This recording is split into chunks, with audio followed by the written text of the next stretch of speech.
Hey guys, Camfrey15 back at it with another video for you guys, and I'm back with another My Hero Academia episode review as long as my eye doesn't freaking bug out on me. Um Back with another season 6 episode review.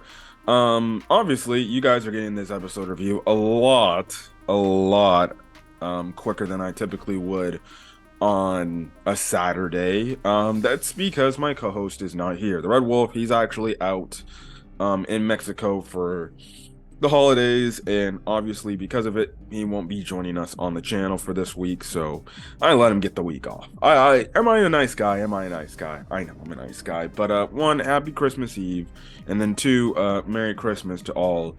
Don't know if there'll be like manga chapters releasing because I know My Hero Academia's manga chapter released and stuff like that, but if there are any videos regarding tomorrow, I will try to get them up as quick as I can before I have to deal with my family stuff and everything. But yeah.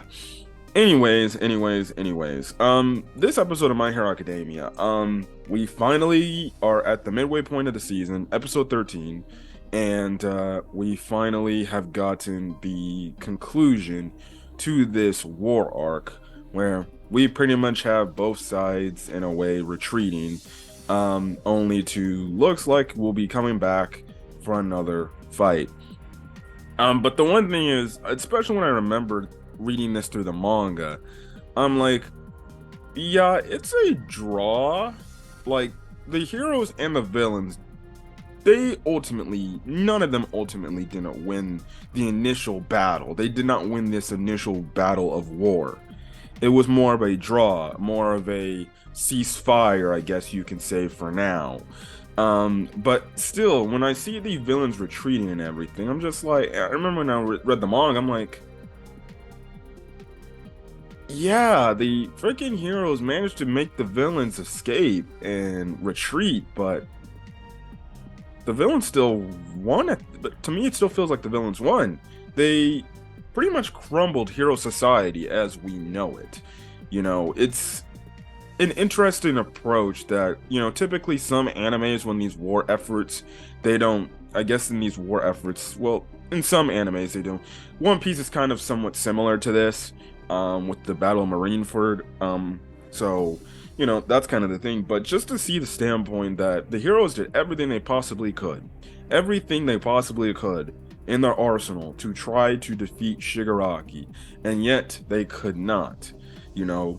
They could not. And then when they retreat, there's so much chaos and so much destruction and so much life lost, you know. And then on top of the fact of the Dobby factor, just spreading the broadcast about the news about Endeavor, the number one hero, and then even giving that little tidbit about Hawks, at the end of that whole, you know, thing he said over TV's broadcast and everything. You really see that Hero Society is more than likely going to crumble. It's going to fall. You're going to see that probably some heroes after this whole event that survived, they might be like, whoa, I did not expect this. I thought we were just gonna stop these criminals, and if things got out of hand, well, the big higher ups could take care of them, and we'd just be handling the little petty people and everything and getting people to safety. Now you may have heroes like, oh, this was a whole nother level. I wasn't ready for this. And then guess what? Their morale may go down. Some of them may end up leaving and maybe, I don't know, maybe not returning to being heroes because this is not what they expected. Civilian wise, what more can we say about the civilians after this whole incident? Like, Jesus, after hearing and seeing all the destruction, probably loved ones maybe innocently killed and everything, it's crazy. So you would have to think they have distrust in the heroes, and it's gonna be interesting to see where it goes. But I know in the manga there was always that uncertainty, like, oh shit, this shit is gonna be different. And that's another thing I want to get on before I talk about some major story points of the episode.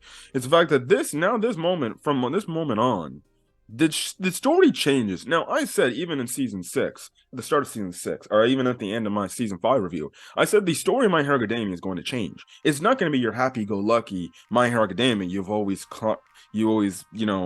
people always hated on and clamored for, you know. And honestly, again, it's one of those shifts in the story direction that honestly, I wouldn't say surprised me, but it was just like they're really gonna go this direction. They're really gonna go this direction and everything. And we're gonna see like clearly our characters, our class 1A characters, they can't go back to school after this. They can't do anything they can't do most of anything.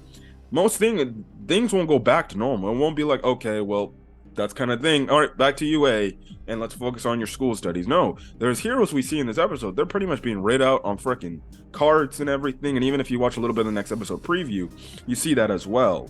They're putting on medical beds and everything. You get the one panel shot of the panel shots at the end of the episode of just everything, all the destruction, the brutality the heroes had to go through. You know, seeing what heroes could be dead, what heroes are still alive, and everything.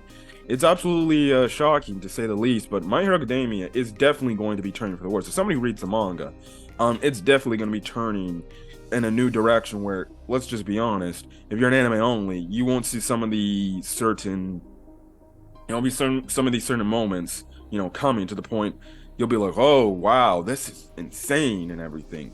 But this week's episode pretty much, it was led by Mr. Compress to help the villains pretty much escape and retreat and everything.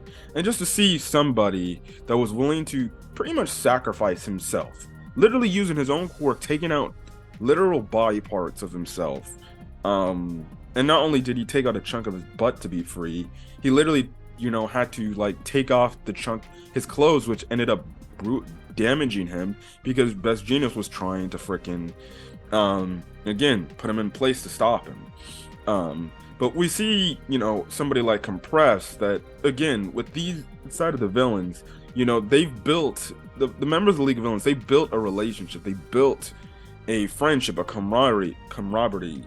I know I didn't pronounce that name right, or pronounce that word right, but I guess you could say they built some weird family dynamic where they all care about each other and everything, and they only look out for one another. And as a Compress, knowing that Shigaraki really truly hasn't done anything he said he was going to do, well, guess what? He feels like it's in his best interest. I gotta continue Shigaraki's dream. I gotta continue on and, serve his will, his purpose, because he is the head of the Paranormal Liberation Front, and he is the leader of the League of Villains. So just seeing that, and then also getting the backstory to Mr. Compress, finding out that, a guy that was revealed, I think, about a season ago or two, I forgot when, Oji Haruma, I think that was his name again, I think the last name was, he was the son of that villain. He was the son of that, pretty much that thief. Then in a way he was doing bad things, but it was to help out a good cause and everything. So you can see where Compress gets, his villainy blood from. So it's kind of another big reveal of another big villain name that, was mentioned in the past and everything. So it's definitely interesting to see. And then it is kind of sad to see that, he had to pretty much sacrifice himself for Shigaraki and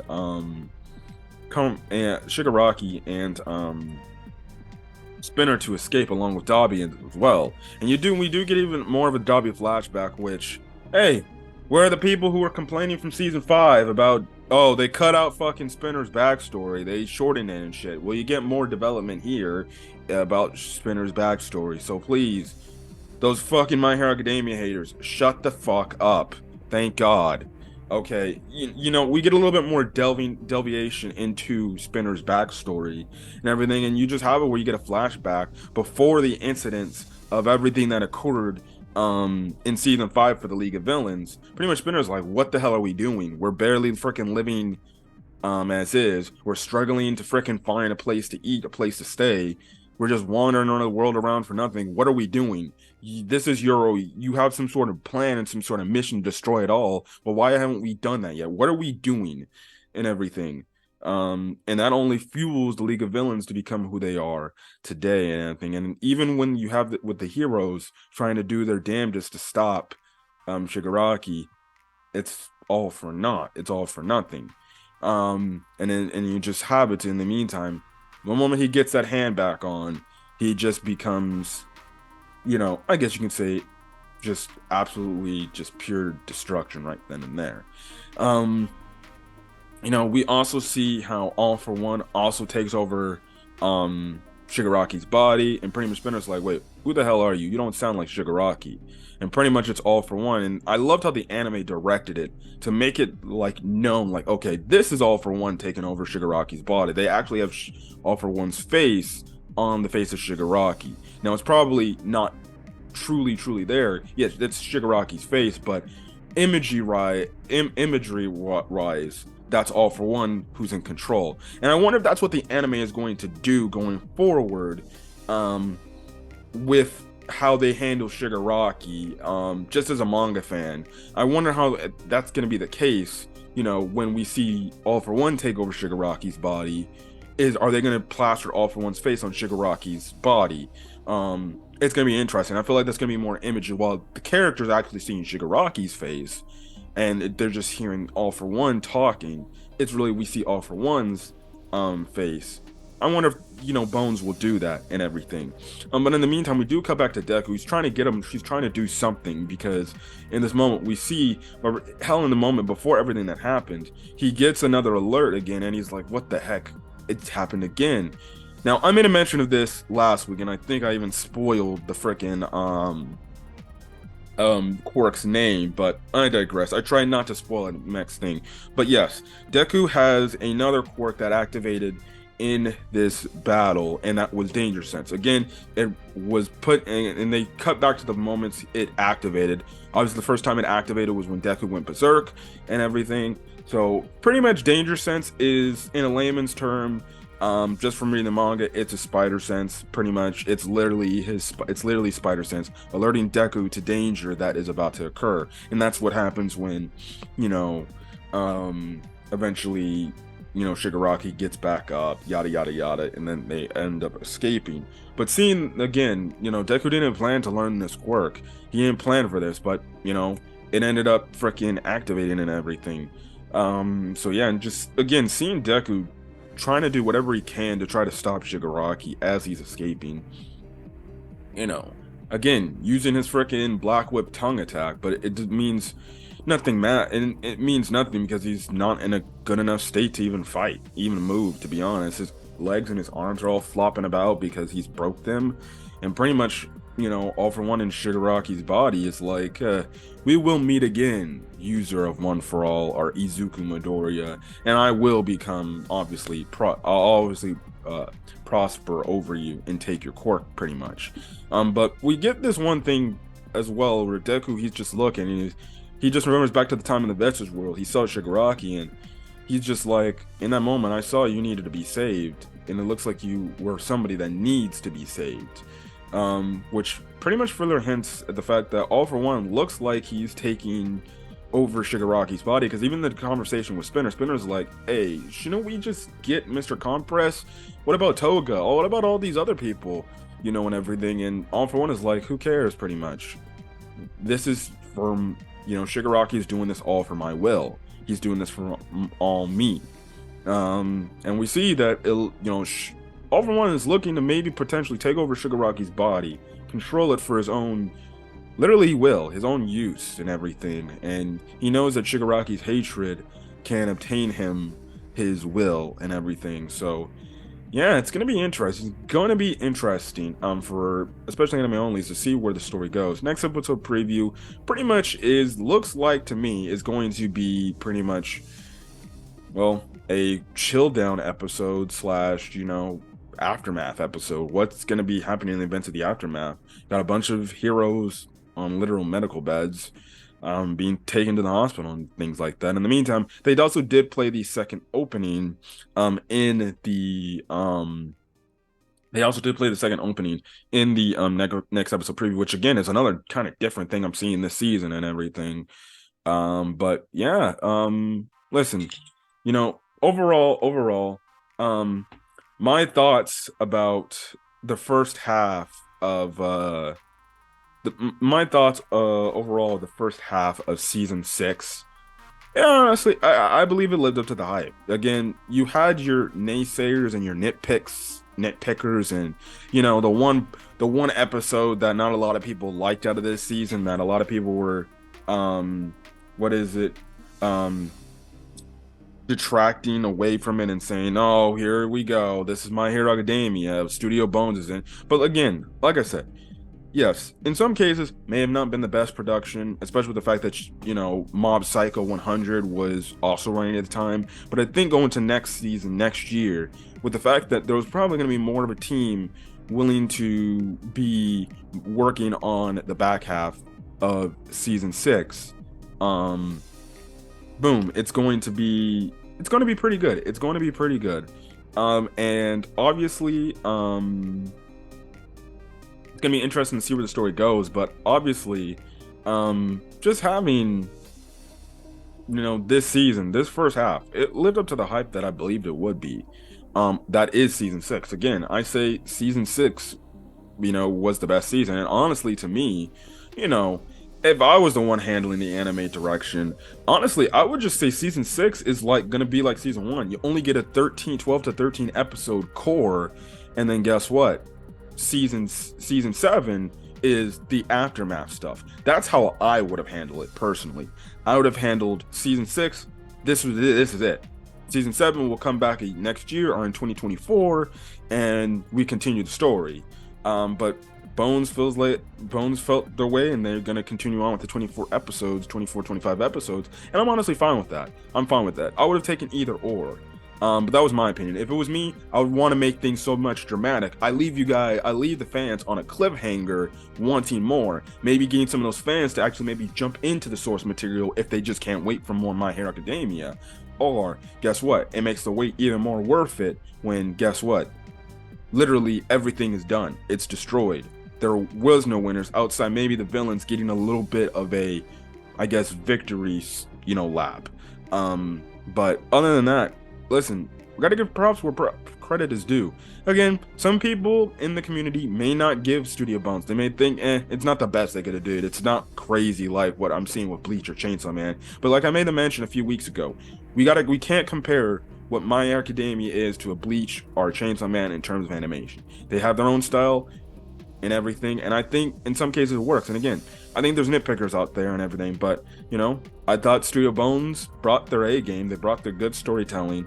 And if you disagree with that statement, you're more than fine to disagree. I just don't like when people just nitpick, and they're nitpicking for the smallest little reasons to try to find bad in an episode.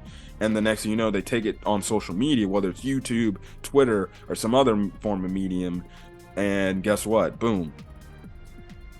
That's kind of it. And yeah, but anyways, that's all I wanted to say. My Hero Academia will not be back till next year. It's going to be out for the next 14 days. So, not next week. There will be no episode review next week. I don't even know even the week after that. So it might be a while till we get My Hero Academia. But definitely, it's going to be My Hero Academia Season 6 going to continue on going into 2023.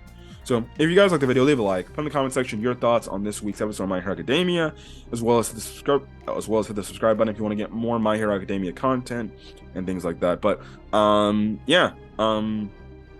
Anyways, again, hopefully you guys are having a great holiday season.